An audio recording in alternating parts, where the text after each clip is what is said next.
welcome to Daily Debrief brought to you by People's Dispatch. I am Shriya, and in today's episode we bring an update from the earthquake in Syria and Turkey, where the US has been forced to ease sanctions on Syria. We have a discussion on Ukrainian President Zelensky's visit to Europe, and finally the US takes over the Venezuelan Embassy from the opposition but will not hand it over to the country's legitimate government. The death toll from the earthquakes in Syria and Turkey has crossed over 21,000. In the face of widespread devastation, the aid response of the international community has differed for the two countries.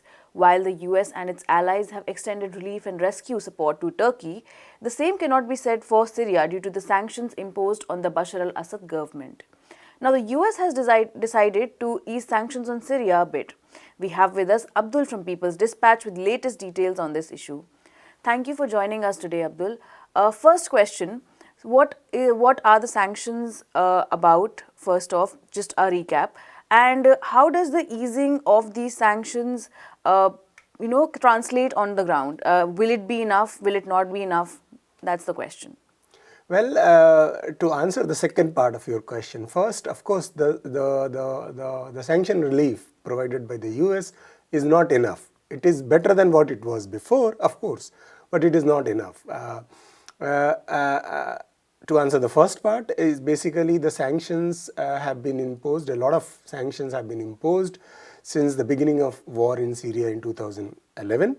Mostly by the US and some of its European allies. These are unilateral sanctions, these are not international sanctions, not sanctioned by UN. In fact, UN has asked many times for the US, from the US and its allies to lift the sanctions, because these sanctions had very punitive impact on the common Syrian. 90% of them who are dependent on humanitarian aid, living under poverty line. Due to the war, there has been a massive destruction of the basic infrastructure related to health, education, electricity, and so on and so forth. And all of that needed financial support, mostly coming from of course, the trade of Syrian commodities, which is sanctioned, and from remittances and other international aid, which is also sanctioned. Since the earthquake, there was a demand put forward by the Syrian government, by the international organizations, human rights bodies, that the existing sanctions need to be kind of lifted, so that at least the relevant amount which is required to kind of purchase heavy relief material, rescue material, the machines, other things to lift the debris and all can be purchased. Also, a large amount of relief material, food, building temporary shelters and other things were required, and all of that was getting hampered due to the sanctions. In fact, some of the international aid agencies had to suspend their collection of funds for Syrian relief because of the US sanctions. Finally, because of the pressure created by the Syrian government and the international group of countries and the organizations, US has partially lifted the sanctions, but as I said before, it is not enough. Right. And Abdul, some of the countries have also expressed solidarity. Can you tell us a little bit about that, in addition to what's the situation right now after 1 week of continuous earthquakes and the devastation? Well, unlike the arrogance shown by the US on the first day when the news of the earthquake broke out, saying that it will be ironic to deal with the Syrian government and so on and so forth, blaming it to be corrupt and oppressive and so on and so forth. There were many countries, and that is one good thing about it, that there are countries, particularly in the third world, for example, Iran, Venezuela, Cuba, who themselves are subject of different international sanctions, US sanctions, unilateral punitive measures against these countries. They came forward and have willingly provided whatever they can. For example, Cuba has sent a set of doctors to both Turkey and Syria. It is required, of course, because a large number of people are wounded due to the earthquake, and they will require medical attention.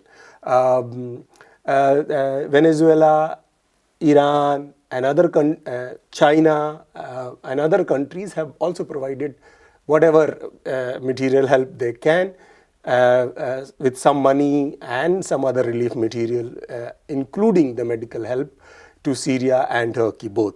And these countries, the action of these countries have basically created some kind of, because the Syrian government has made statements, including the UN Secretary General, Secretary General, saying that the amount of relief which Syria needs is not reaching. Right. After these statements, the acts of these countries, particularly some of the Arab countries in the region, for example, Egypt, Algeria, Tunisia, and other countries, and Cuba, Venezuela, Iran from outside the region, their help has been crucial to basically help both Syrian government and the local agencies there kind of dealing with the crisis created by the earthquake. Ukrainian President Volodomyr Zelensky has been meeting various European leaders in his latest bid to secure more arms. He seems to be especially keen on fighter planes. This is Zelensky's second visit abroad after his December trip to United States, its largest arms donor. What lies ahead of this meet, we ask Abdul, who joins us again for this update. So Abdul, this move by Zelensky, how do we translate it? How do we understand this? And why fighter planes in particular? Well, Zelensky thinks that Russia has an advantage in air fight, and if Ukrainians have airplanes, they will be able to prevent the strikes carried out by Russian Air Force deep inside the Ukrainian territory. I think there is also an attempt to kind of use the fighter planes. There is a plan, in fact, to use the fighter planes to kind of attack deep inside the Russian-controlled regions of Ukraine. The move itself is, of course, has the potential of escalating the war, as Russia has claimed, and therefore a large number of European countries, though have expressed positive responses to what Zelensky is asking, but has not committed anything concretely. Particularly because if we remember, in the initial days of the war, Zelensky has asked for no-fly zones over Ukraine, and US and NATO has categorically rejected such demands, claiming that that kind of arrangement can lead to direct confrontation between the NATO forces and Russia. So I don't understand how the supplying of planes, fighter jets to Ukrainians at this moment will be any different from what was expressed by NATO earlier during the war. Right, and the British government has also expressed some sort of assistance in training the pilots, even if there's no explicit confirmation of delivering fighter planes. Exactly. So how do we understand if this move comes through, what can be the possible impact in the coming months?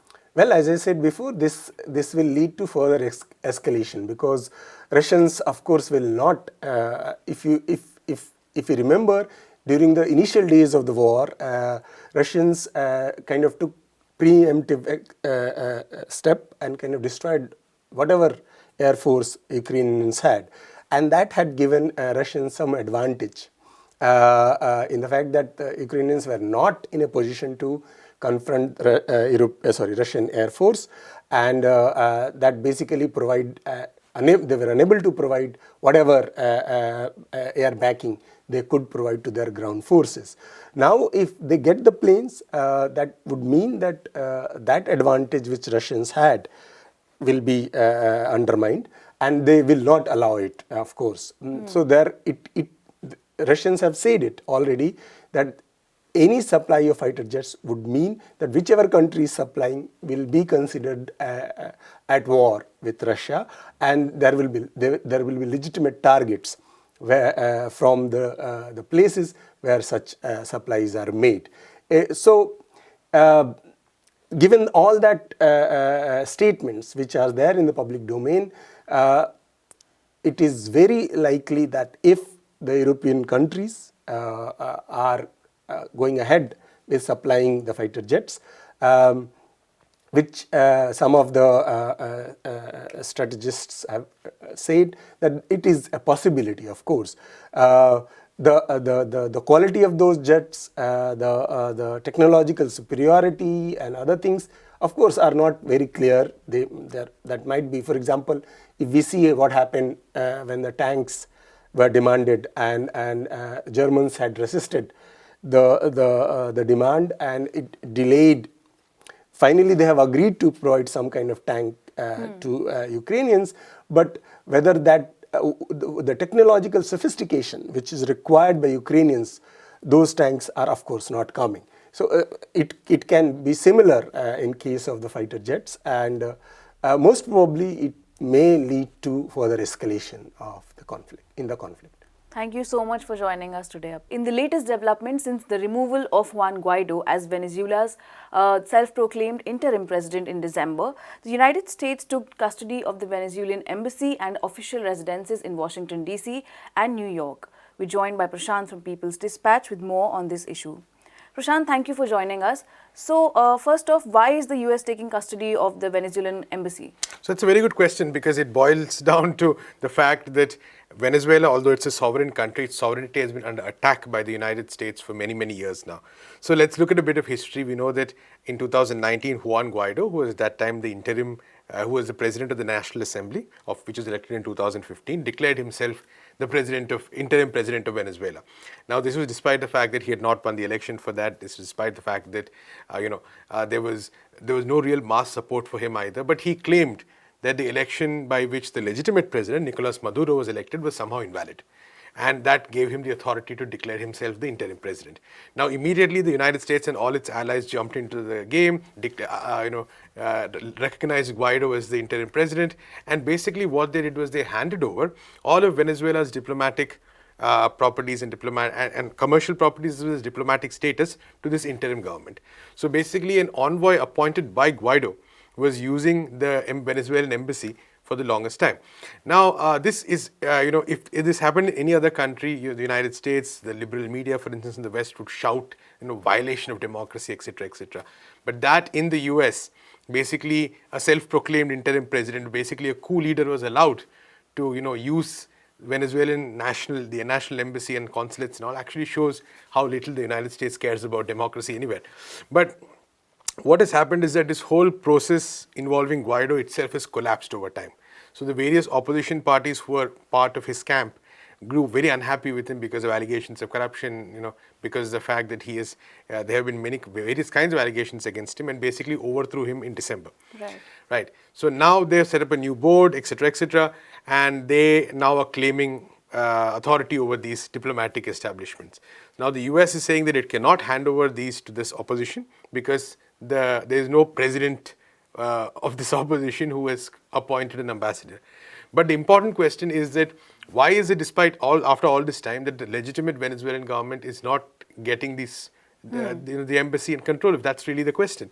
And that, I think, is the fundamental question which people across the world need to ask, because I believe a few months ago the government was asked that, and this government spokesperson, and he kind of gave a very vague answer, saying that they recognize the 2015 National Assembly. Now, the 2015 National Assembly's term has ended. There was another election in 2020, a new National Assembly was elected. So there is no legitimacy that these opposition forces have in any sense of the term to actually claim any of these diplomatic properties or diplomatic establishments. So the fact that the US is holding these establishments back and not handing it over to the legitimate government is, for all ends and purposes, an actual, is a complete violation of all international laws, of all international diplomatic protocol. And it is basically the US supporting a coup against democracy, and which is how we need to see it. That for many years now, the US has been supporting a coup against democracy in Venezuela in the name of democracy, which is really one of the biggest ironies that abound there, because the elections in Venezuela have been certified by various organizations as extremely free and fair. There have been many, many elections in Venezuela, far more in the United States than in the United States. And these elections are, conducted in a very methodical way. And despite all this, the US claims that there is fraud and recognizes this completely, this small set of people who claim that they are speaking for the whole of the country. So I think really although it's a small incident, it's just about a few buildings, it actually boils down to the very heart of the US attack on Venezuela. Very rightly said, Prashant. And for the context of, can you also tell us what this move will mean for US-Venezuela relations? Right, so that's an interesting thing, because we also know that while the US continues to do this kind of things, it is also engaged with the Venezuelan government. Now, a lot of this has to do with the interests of the oil company Chevron and extending of its license. So last year we saw that US diplomatic representatives did meet with the Venezuelan government. Yes. And so there has been some amount of easing of some of these restrictions, which is very essential for Venezuela. So there has been some private enterprises coming into Venezuela, for instance, which really helps its economy. On the other hand, they have continued this sort of rhetorical war, and they have also continued with their allies their blockade on foreign assets of the Venezuelan people, of the Venezuelan government, by handing control of it over to these opposition figures, which means that the Venezuelan government is not able to use these resources, whether it be companies like Citgo, whether it be gold, it is not able to use these resources to alleviate the financial woes that the people are facing. And they are facing a very difficult situation. Inflation is not as bad as maybe 2 years ago, 3 years ago, but it's still pretty bad, and this incomes are not very high. But the fact is that when the media talks about it, when the government talks about it, for instance, the United States recently had a resolution, the House of Representatives, where it condemned the economic situation in Venezuela. But the fact is that a huge reason for this is the US sanctions, and that is something they continuously refuse to talk about. So it's as though these economic woes are brought about by some kind of magical misgovernance, whatever, cut off from the sanctions. So the US is definitely playing a bit of a double game here. On the one hand, it is intervening in support of private organizations so that they're creating some space. On the other hand, it is continuing the support and preventing the use of resources for the Venezuelan people. Now, next year is going to be very important, because 2024 is the next presidential election, and the opposition is very disjointed, it's divided. So the US is definitely going to play behind the scenes to sort of see if it can bring together the opposition to present a challenge to Nicolas Maduro, who will most probably contest. And while right now Maduro looks in a much stronger position, I'm sure the US will try every game, play in the book possible to sort of bring together the opposition. So very crucial year for both the Venezuelan government and the Venezuelan people.